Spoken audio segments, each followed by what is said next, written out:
Lorsqu'un banquier a vu la vieille mère de son ami d'école pauvre demander un prêt, il l'a immédiatement approuvé, pensant que son patron ne saurait rien. Quelques heures plus tard, ce dernier l'a convoqué au bureau et lui a demandé des explications. Alors qu'il attend à la gare routière, Robert réfléchit aux moyens d'obtenir une augmentation de salaire.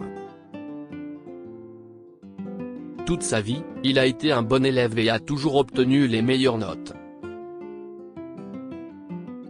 Il n'a jamais fait de compromis sur l'excellence. Robert a toujours rêvé d'une carrière réussie. Peu après avoir obtenu son diplôme, il a été embauché dans une banque, où il a rencontré son patron, Carlos. Robert s'est inspiré de son patron et a souhaité devenir comme lui. Il considérait Carlos comme son idéal, sans savoir qu'il le regretterait par la suite. Après avoir rejoint son lieu de travail, Robert s'est rendu dans le bureau de son patron pour le saluer. Il admirait la façon dont Carlos s'adressait aux autres et l'imitait, espérant que les autres l'apprécieraient comme ils appréciaient Carlos. Chaque fois que Carlos mettait en place une nouvelle règle, Robert était le premier à la respecter parce qu'il pensait que son patron ne se trompait jamais. Carlos était quelqu'un en qui il avait une confiance aveugle pour tout ce qui concernait le travail. Inspiré par la passion de Carlos pour son travail, Robert passait la majeure partie de sa journée au bureau, ce qui affectait sa vie conjugale.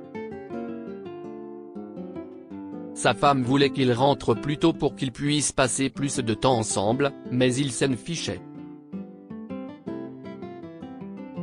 Il pensait que passer plus de temps au travail lui permettrait d'exceller dans sa carrière.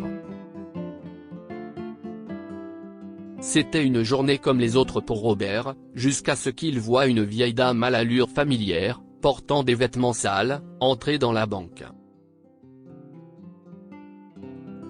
« Je crois que je l'ai déjà vue quelque part », pensa-t-il avant qu'elle ne s'approche de lui et se présente. « Oh, vous êtes la mère de Ben », a-t-il dit en souriant. « Ben m'a aidé à passer les examens de fin d'année au lycée. Je lui en serai toujours reconnaissant. » Robert n'a jamais oublié comment Ben l'avait patiemment aidé à surmonter son anxiété et son manque de confiance en lui en dernière année de lycée. Si est pourquoi il n'a pas pu dire non lorsque Doris, la mère de Ben, lui a demandé de l'aider à demander un prêt. « Je sais que je n'ai pas assez d'argent pour rembourser et que je n'ai pas d'emploi bien rémunéré », a-t-elle dit. Mais j'ai absolument besoin d'argent pour faire face à une urgence, Robert. Pouvez-vous approuver ma demande de prêt?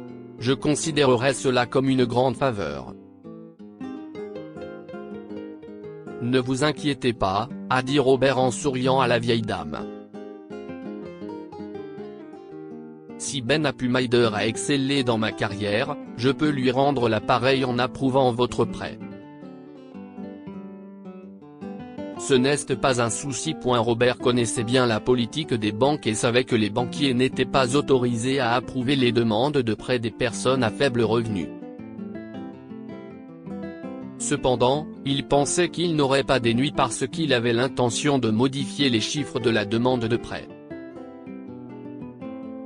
Carlos avait dit à son équipe lors d'une réunion, « Apprenez à dire non et mettez vos émotions de côté si vous voulez réussir ». Ces mots ont résonné dans l'esprit de Robert alors qu'il envisageait d'approuver la demande de prêt de Doris. « J'ai besoin de cet argent pour le traitement de Ben », s'écria Doris. « J'ai besoin de votre aide, Robert. S'il vous plaît. » Robert a appris que Ben était tombé gravement malade et que le traitement coûteux était le seul moyen de lui sauver la vie. Immédiatement, Robert a cessé de penser aux règles de la banque et a signé la demande de prêt. La banque transférera l'argent sur votre compte avant 17 h aujourd'hui, a-t-il dit en souriant à la mère de son ami. Merci beaucoup, Robert, a dit la vieille dame, les larmes aux yeux. Dieu vous bénisse. Quelques heures après avoir approuvé la demande de prêt, Robert était en train de consulter des documents sur son poste de travail lorsque des bruits de pas s'approchant de son bureau l'interrompirent dans ses pensées. Il leva la tête et aperçut un Carlos en colère qui se tenait devant lui. « Dans mon bureau, tout de suite !» hurla Carlos, les joues rouges de colère et les yeux écarquillés. Après avoir vu la rage dans ses yeux, Robert se leva calmement et suivit Carlos dans son bureau. « Qu'est-ce que tu crois faire ?» hurla Carlos en jetant la demande de prêt de Doris sur son bureau. « Tu pensais que je ne le saurais pas ? Tu as perdu la tête, Robert ? Si est la mère de mon ami d'école, et c'était une urgence, a répondu Robert en hésitant. Elle paiera point si est ce que tu as appris pendant ton stage ? Tu travailles dans une banque ou une organisation à but non lucratif ? S'est écrié Carlos. Je sais que je suis allé à l'encontre des règles, a dit Robert en baissant le regard. Mais je suis sûr qu'elle remboursera le prêt à temps. Sais-tu ce qui se passera si elle ne le fait pas ? Carlos regarda Robert, les mains sur la table. Choqué, Robert regarda son patron et secoua la tête. Il voulait protester, mais il ne pouvait pas parler. Se faire renvoyer était l'une des plus grandes craintes de Robert, et entendre son patron en parler lui donnait des frissons dans le dos. « Maintenant, sors !» cria Carlos en montrant la porte. Robert quitta le bureau de son patron sans dire un mot et retourna s'asseoir. Les mots de Carlos résonnaient dans son esprit tandis qu'il essayait de se concentrer sur son travail. Il n'avait aucune idée de la manière dont il pourrait rembourser le prêt si la mère de Ben ne le faisait pas. « Je devrais rendre visite à Ben après son opération », pensa-t-il. Le lendemain soir, Robert rendit visite à Ben à l'hôpital après s'être concerté avec Doris. Avant que Robert ne puisse entrer dans la chambre d'hôpital, Doris l'a pris à part et lui a demandé de ne pas parler du prêt à Ben. « Je ne veux pas que mon pauvre bébé soit au courant. J'espère que vous comprenez cela, lui a-t-elle dit. « Oui, » a répondu Robert. « Ne vous inquiétez pas, je ne dirai rien. » Robert rencontra ensuite Ben et fut soulagé d'apprendre que son ami se sentait beaucoup mieux. « Remets-toi vite, mon pote. » Robert a tapé du poing sur la table de Ben avant de quitter l'hôpital. Sur le chemin du retour, Robert se demanda pourquoi Doris a voulu cacher le prêt à son fils. Elle ne va pas le rembourser ? M'a-t-elle menti ? Carlos va-t-il me renvoyer ? Au lieu de parler à Ben ou à sa mère, Robert se concentra sur son travail pour se changer les idées. Il ne l'a contactée que plusieurs semaines plus tard, alors qu'il était presque temps pour elle de payer la première échéance du prêt. Avant de quitter la banque, Robert vérifia les données sur son ordinateur pour s'assurer que Doris n'avait pas encore déposé d'argent. Il se rendit chez Doris plus tard dans la soirée, mais la vieille dame était absente. « Où est ta mère ?» demanda Robert à Ben après s'être enquis de son état de santé. « Maman est au travail », a répondu Ben. « Je n'arrête pas de lui dire d'arrêter de travailler, mais elle n'écoute jamais. » Je n'aime pas la voir travailler à son âge. Oh, je vois, acquiesça Robert en pensant à la vieille dame. Robert quitta ensuite la maison de Doris et se rendit sur son lieu de travail. Mais il ne la trouva pas. Son directeur lui a dit qu'elle était partie il y a plusieurs heures. Si est étrange, se dit Robert en sortant son téléphone de sa poche pour appeler Doris. Où êtes-vous ? Demanda Robert à la vieille dame au téléphone avant d'apprendre qu'elle travaillait ailleurs. Une fois qu'elle lui a donné l'adresse, il s'y est rendu et a été choqué de la voir travailler sur un chantier de construction.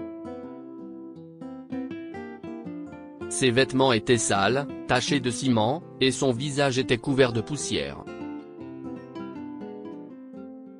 Qu'est-ce ce que vous faites ici, Doris ? Lui demanda Robert. Son ton était empreint d'une grande inquiétude pour la vieille dame.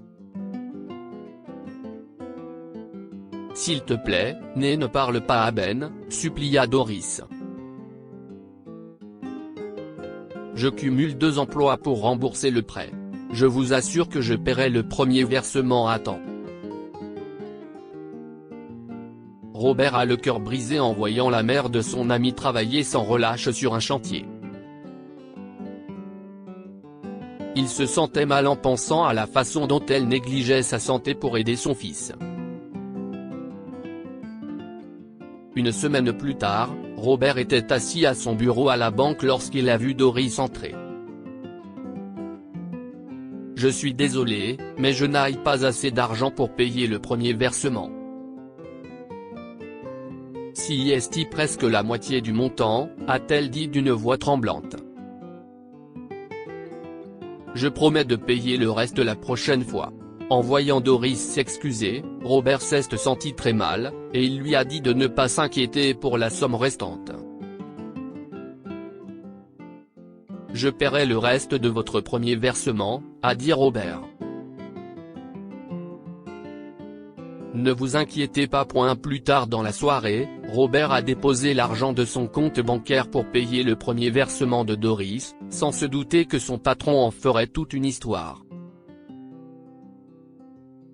À ce moment-là, Robert ne pensait qu'à sauver son emploi et transféra donc l'argent sans se soucier d'autre chose. Le lendemain, alors qu'il travaillait à son bureau, un incident inattendu s'est produit. Carlos s'est approché de lui et lui a dit qu'il sait que la vieille dame n'a pas payé le premier versement. « Je sais que tu as déposé l'argent en son nom, Robert, » a dit Carlos calmement. Mais ce n'est pas ainsi que les choses fonctionnent. Tu dois laisser ta vie personnelle en dehors de ton lieu de travail. Elle a payé la moitié de la somme, a dit Robert. Elle a promis qu'elle me rembourserait plus tard. Ce n'est pas la question, Robert, a dit Carlos. J'engage une action en justice contre elle pour rupture de contrat, et tu viens avec moi. Carlos voulait donner une leçon à Robert. Il savait que Robert le remplacerait un jour, il devait donc fixer des limites. Carlos ne pouvait pas permettre à Robert de prendre des décisions irréfléchies. Il voulait former Robert pour qu'il devienne le meilleur. Carlos et Robert quittèrent la banque quelques minutes plus tard pour rendre visite à Doris. Ils avaient conservé un document juridique indiquant les mesures que la banque prendrait à l'encontre de Doris si elle ne remboursait pas son prêt. Mais les choses ont pris une autre tournure lorsque Carlos s'est retrouvé face à face avec Doris. Oh, mon Dieu! Carlos sursauta en regardant la pauvre femme. Pendant ce temps, Robert regarda son patron avec stupeur. Il ne comprenait pas pourquoi Carlos réagissait de la sorte. « Qu'est-ce que tu fais ici ?» Doris regarda Carlos en haussant les sourcils. Tu as dit que tu ne voulais plus jamais voir mon visage ni rencontrer notre fils. Pourquoi es-tu ici? Si est mon patron, a dit Robert. Dites à votre patron de quitter ma maison tout de suite, hurla Doris.